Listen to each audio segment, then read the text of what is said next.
A very good afternoon to everyone.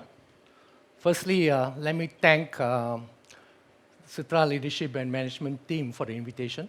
It is indeed my pleasure to be here today. For the last 30 years, I've been working outside of Malaysia, though Malaysia is very close to my heart. Okay? So just briefly about myself, I've been in an industry for about 30 years, semiconductor industry. So this is really my territory or my kampong.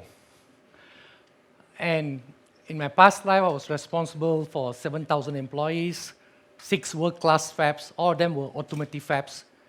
We were running parts for automotive under the hood, above the hood. And I can tell you a bit more later over tea, the challenges in automotive. And I also was responsible for a $2.5 billion revenue site with P&L responsibilities.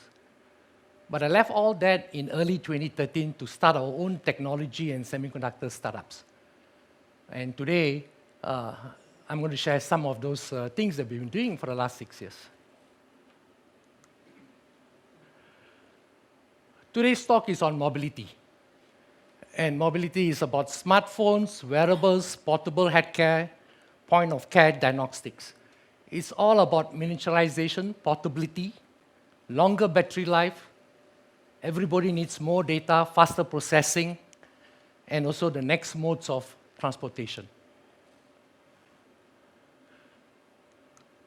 Assuming if this is a button that if I press, we go 50 years forward, 50 years in the future,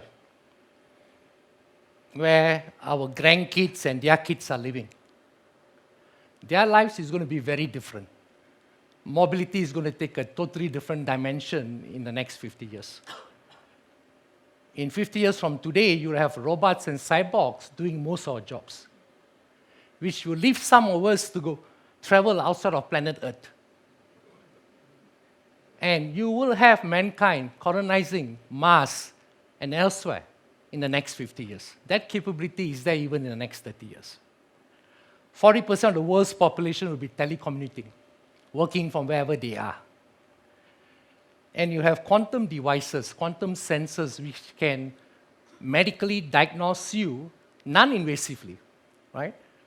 So life is going to really change in the next 50 years. In fact, it's already changing now, but it's going to leapfrog. So in 50 years' time, we look at this and we will say that this is our future generations will have the power of superheroes. Or if the ancient Romans were here, they will say that this is demigods, right? And that's what technology does to the world and to the universe. But behind all these capabilities and wonderful products, what is the key thing that drives and fuels this innovation? It is semiconductor. It is semiconductor chips, and the wafer fab is in the heart of semiconductor. Without semiconductor and the progress it has done, a lot of things that you see today and what's going to happen in the next 50 years is not going to be there. And broadly speaking, there are 2 types of emerging technologies. The world knows a lot about the mainstream, bleeding-edge digital technologies. The microprocessors, the microcontrollers, the graphics. This is driven by mainstream technologies. And the term, it is bleeding. Why is it bleeding? Why is it called bleeding? Because you will need to spend US $10 to $20 billion to build one fab that can do 7 nanometer to 14 nanometer. In my past life, when we built a 12-inch fab, we spent like $4 to $5 billion. They can do 40, 45 nanometer and bigger. But to build a 7 nanometer to 14 nanometer, it's a cool 10 to $20 billion. That's why it's bleeding edge. And there's only maybe 4 nations that have this capability: US, Intel, Taiwan, TSMC, Samsung, South Korea, and maybe Japan still has the capability to do 7 nanometer. But the thing that I find sexy is in the next slide. right? This has been my passion, and this is what I've been working for most of my 30 years. Emerging niche technologies that you can do today in Malaysia. You can build these chips in SilTerra. So this can be done on 8-inch fabs, 200 fabs. So what is special about these technologies? You don't need 10 to 20 billion dollars. It still is a lot of money. SilTerra is a lot of money, right? But it's not 10 to 20 billion dollars. It takes about 10 to 15 years to develop these technologies. And that's a pretty long time, which even TSMC and global foundries cannot afford that long period of development for a given technology.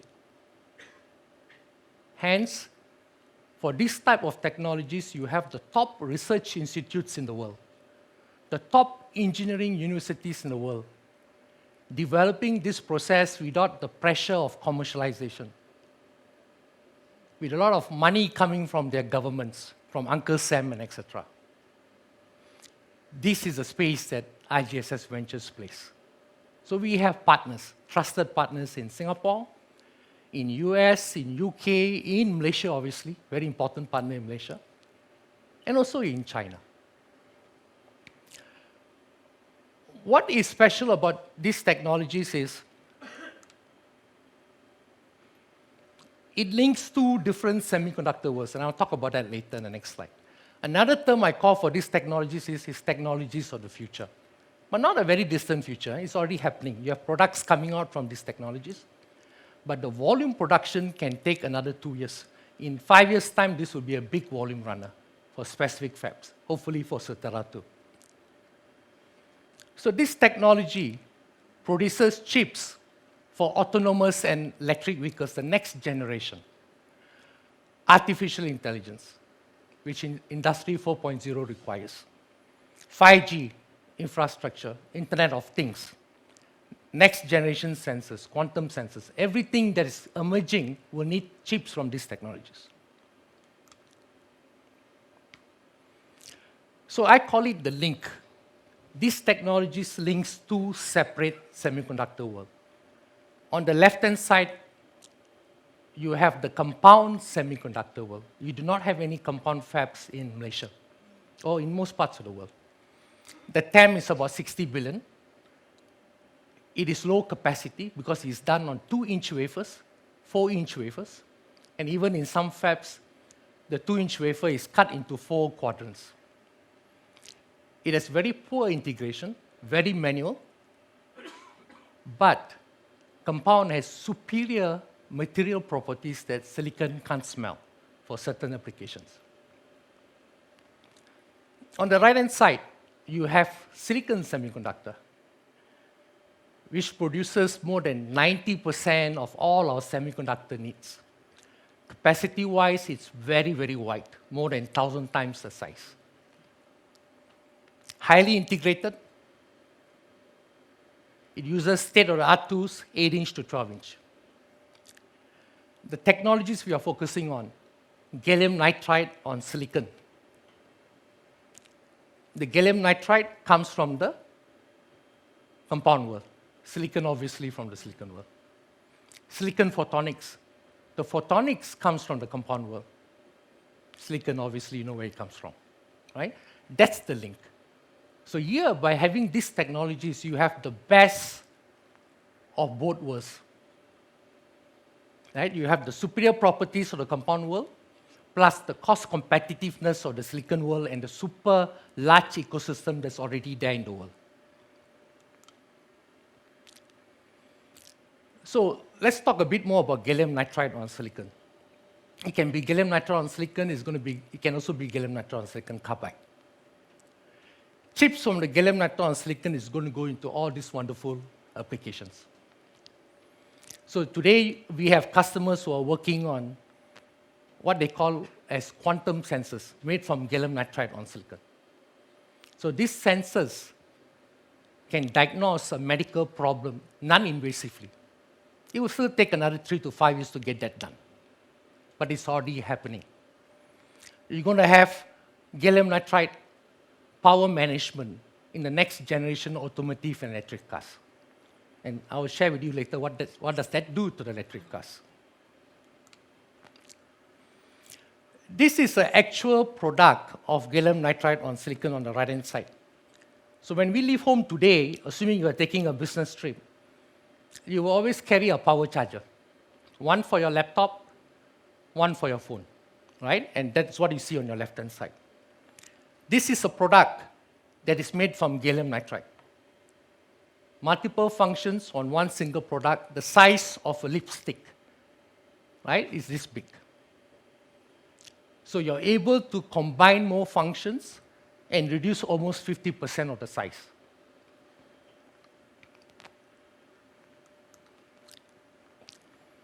Automotive cars and electric cars, you have been having that for the last 5 years. But in the next 3 to 5 years, you're going to have the next generation of electric cars where the weight is going to be 50% lighter because of band gap materials, gallium nitride. Or the weight can be the same, but you can travel 2 to 3x the distance on the single charge. And that makes the whole difference to the world adopting this kind of technology. In 10 to 12 years, all the largest automobile companies in the world would be almost producing just electric cars. That's going to be the future. Just give me a second, I'm a bit thirsty today.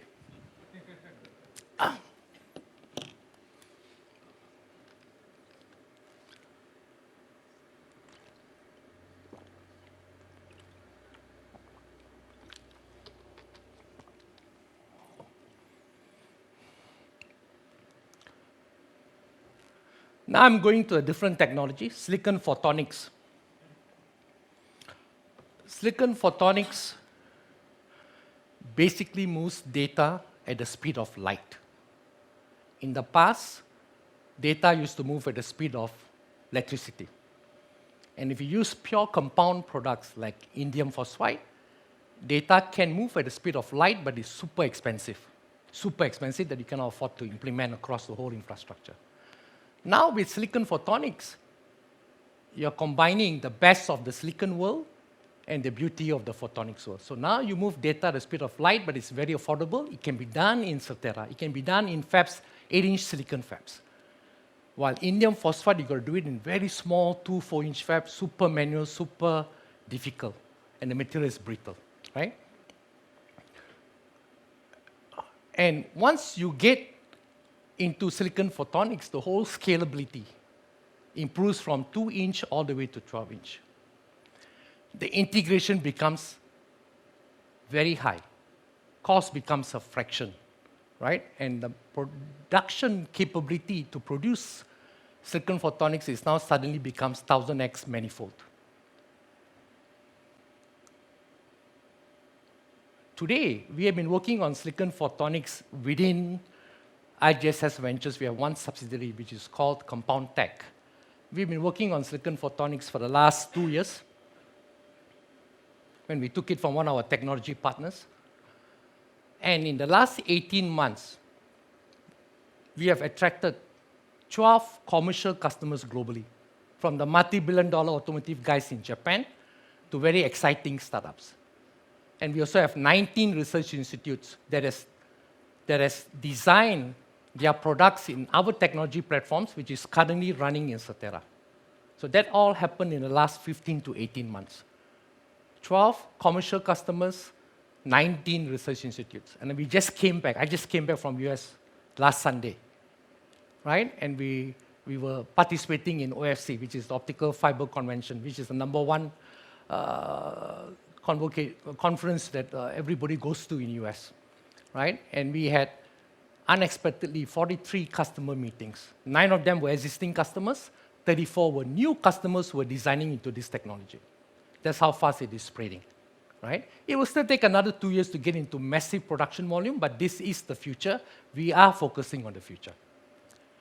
So out of the 12 commercial customers we have today, about half of them come from the datacom telecom world, working on chips for the next generation data centers, which is going to be important for 5G infrastructure, for IoT, and etc. The balance half comes from very exciting fields. We have two customers from artificial intelligence, one from quantum computing, one more customer from biomedical, okay, working on chips and the procedure that will shorten the whole diagnosis in the emergency rooms. We also have customers working on LiDAR, a multi-billion-dollar Japanese giant for automotive industry.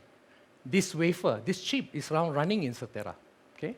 So it's a very exciting field. There are challenges, because when you talk about silicon photonics, it is managing electricity and optics.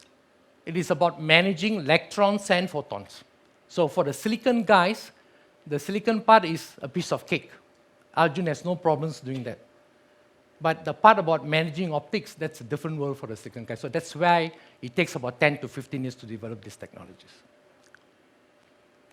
Okay, my next slide is going to be a short video, 2 minutes video on compound tech, which focuses on silicon photonics.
I'm a firm believer that technology needs to make the world a better place.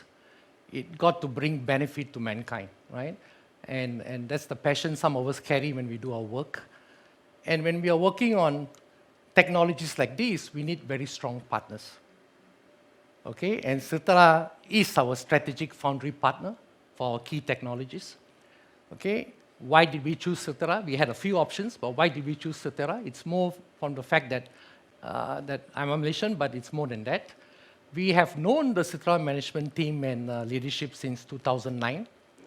We started to work together in 2015 to improve the fab performance. In 2017, we started transferring the advanced silicon photonics modules over to SilTerra. And in 2018, we started transferring gallium nitride on silicon. Right? So it's a trusted partnership, and that is very important for my companies, okay? Because the technologies we are working on is emerging. Okay? The know-how and IP is important. We can't have that getting out to China, for example. Okay? And we trust SilTerra a lot. The second is that there's great alignment both between SilTerra and IGSS Ventures. We believe that the niche technologies is the space that we want to focus on, even for SilTerra. If they were to focus on mainstream technologies, there's another 100 fabs everywhere, in China, in Taiwan, in South Korea, everywhere. And they're much bigger than SilTerra. Pricing is very competitive. You can't compete. But on these technologies, the margins are much higher. That 100 competitors become 3 or 4 competitors, right? So it's a different space. And both of us are determined to become a global champion. We want to put Malaysia and the region, okay, as a global champion in selective technologies. It's tough. It is too late to work on bleeding-edge technologies. You can, but if somebody is willing to put $20 billion, then we'll start the journey. But if you're not, then this is the space to play. And it makes a big difference to mankind and the universe. So to summarize, the technologies that we play links two very important semiconductor worlds. I firmly believe that this is going to be the future. How we take the superior properties of the compound semiconductor and integrate that with the silicon semiconductor, which is super cheap, super scalable. These technologies will produce systems, chips that is 80% smaller, 70% lighter, high integration, super scalability, utilizes the wide silicon ecosystem that we have globally. And our grandkids will have flying cars in their garages. They'll be working on quantum computers, not the computers that we are working on today. Okay? With that, I'd like to thank you for your time and patience.